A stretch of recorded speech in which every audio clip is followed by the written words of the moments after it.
6,82 juta orang. Dan tertinggi terjadi pada tahun 2021 sekitar 8,75 orang. Kenapa di tahun 2019 terjadi penurunan dan jadi paling rendah? Karena di tahun 2019 mengalami pertumbuhan ekonomi yang stabil sekitar 5%. Dan karena mengalami kelemahan pertumbuhan ekonomi.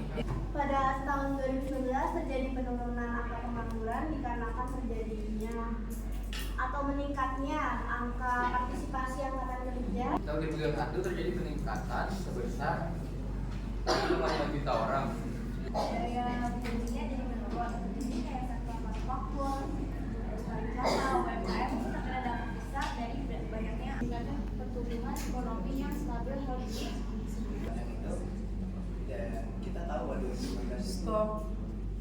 Kemiskinan di Indonesia mulai dari satu dekade terakhir, mulai dari tahun 2014 hingga 2024, dan begitu dalam persentase. Pada tahun 2014, persentase 2014 adalah persentase paling tinggi yaitu 11,25%. Nah, persentase 2024 tinggi bisa dikarenakan lambatnya pertumbuhan ekonomi atau juga bisa karena kurangnya fasilitas pendidikan dan juga kesehatan.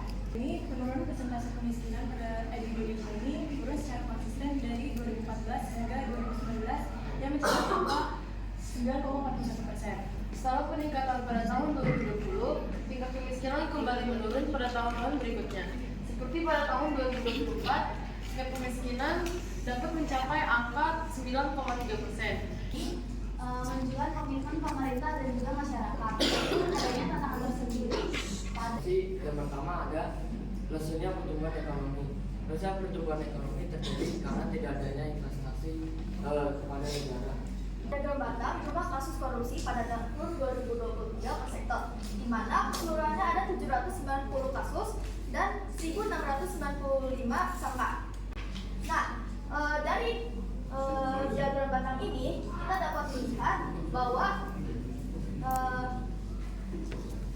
ada ketimpangan yang besar di antara sektor paling terbesar yaitu 180 sektor desa dan paling kecil seperti transportasi, kebencanaan, dan Korupsi di Indonesia pada tahun 2023. Inflasi terbesar pada tahun 2023 berada di Februari yang sebesar 8,77%. alasan tingkat inflasi pada bulan Februari tinggi karena kelebihan permintaan yang membuat naiknya harga berbagai macam barang atau jasa yang membuat tingkat inflasi naik.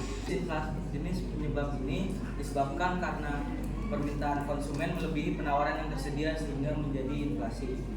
Bank sentral akan menaikkan suku bunga agar bank umum tidak terlalu sering meminjam kepada bank sentral. Pada tahun 2023 di Indonesia,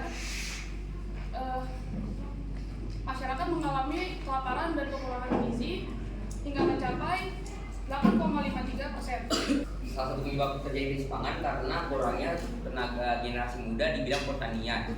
Perubahan iklim. Perubahan iklim dapat menyebabkan krisis pangan melalui gangguan pada pola cuaca dan curah hujan yang tidak menentu. Lebih online selama beberapa terakhir.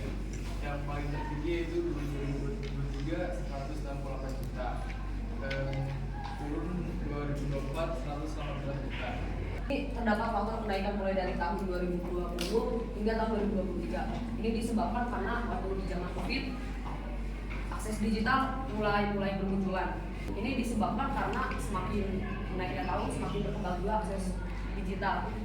Setelah menaik di tahun 2023 kembali menurun di tahun 2024 karena pemerintah sudah melakukan tindakan untuk mengurangi subsidi online dan juga sudah memblokir sekitar 5.000 subsidi online.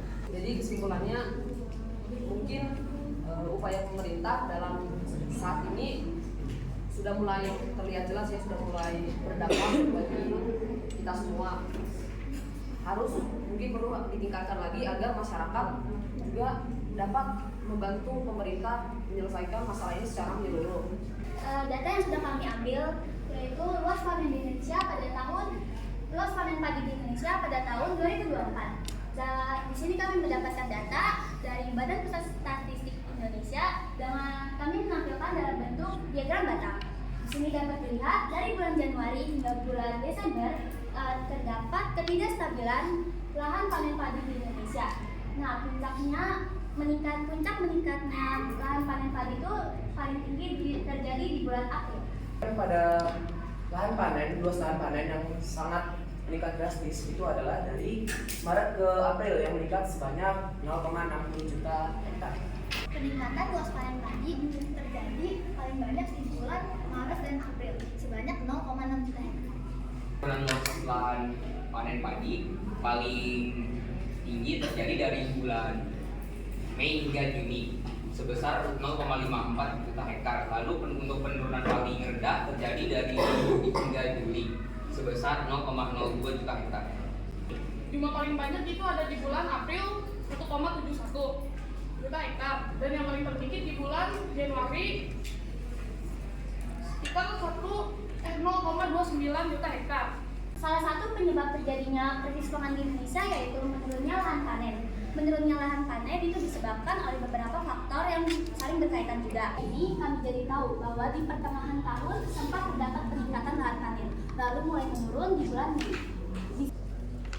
Kemungkinan besar dalam satu bulan dapat menghasilkan luas panen sekitar 0,7 sampai Ini bisa bermanfaat bagi kita semua.